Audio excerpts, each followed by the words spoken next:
NATO mulai menyusun rencana operasi militer baru di kawasan Arktik. Langkah ini diambil di tengah meningkatnya ketegangan internal aliansi, menyusul pernyataan Presiden Amerika Serikat Donald Trump yang berulang kali mengancam akan mengambil alih Greenland. NATO menyebut penguatan keamanan di Arktik kini menjadi prioritas seiring meningkatnya kepentingan strategis kawasan tersebut bagi negara-negara besar dunia. Pada Selasa 3 Februari 2026, NATO mengonfirmasi bahwa perencanaan militer telah dimulai untuk sebuah misi baru bernama Arctic Sentry. Misi ini difokuskan pada peningkatan pengawasan dan kehadiran aliansi di wilayah Arktik dan kawasan Utara Tinggi. Juru bicara Markas Besar Aliansi Pasukan Eropa NATO, Martin O'Donnell, mengatakan bahwa kegiatan tersebut akan memperkuat posisi NATO di kawasan strategis tersebut. Meski begitu, NATO belum merinci bentuk operasi maupun jumlah personel yang akan dikerahkan.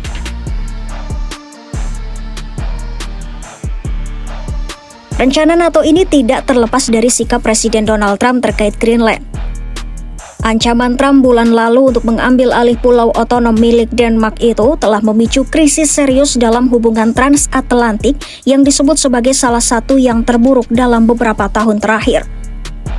Meski Trump kemudian menarik kembali ancamannya, ia mengklaim telah mencapai kesepakatan kerangka kerja dengan Sekretaris Jenderal NATO Mark Rutte untuk memastikan pengaruh Amerika Serikat yang lebih besar di kawasan Arktik.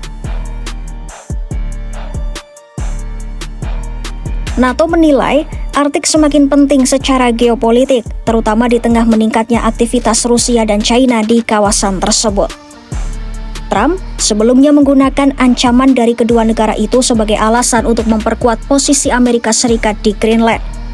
Sebagai respon, Denmark dan pemerintah Greenland kini tengah melakukan pembicaraan dengan Washington. Kedua pihak diperkirakan akan menegosiasikan ulang perjanjian tahun 1951 yang mengatur penempatan pasukan Amerika Serikat di pulau tersebut. Perdana Menteri Denmark Mette Frederiksen menyatakan bahwa negara-negara NATO mendukung adanya kehadiran permanen di kawasan Arktik, termasuk di sekitar Greenland. Langkah ini dipandang sebagai bagian dari upaya kolektif untuk meningkatkan keamanan regional. Sekretaris Jenderal NATO Mark Rutte juga menyebut bahwa dalam pertemuannya dengan Trump di Davos Januari lalu, kedua pihak membahas kerjasama sekutu NATO untuk menjaga keamanan Arktik yang mencakup 7 negara anggota NATO yang memiliki wilayah di kawasan tersebut. Hingga kini, belum dipastikan apakah para menteri pertahanan NATO akan membahas rencana ini dalam pertemuan mereka di Brussels pada 12 Februari mendatang. Namun, berdasarkan aturan aliansi, komandan tertinggi NATO di Eropa memiliki kewenangan untuk merencanakan dan menjalankan kegiatan pengawasan yang ditingkatkan tanpa persetujuan bulat seluruh anggota. Dengan kondisi geopolitik yang terus berubah, langkah NATO di Arktik berpotensi menjadi babak baru dalam dinamika keamanan kawasan paling utara di dunia.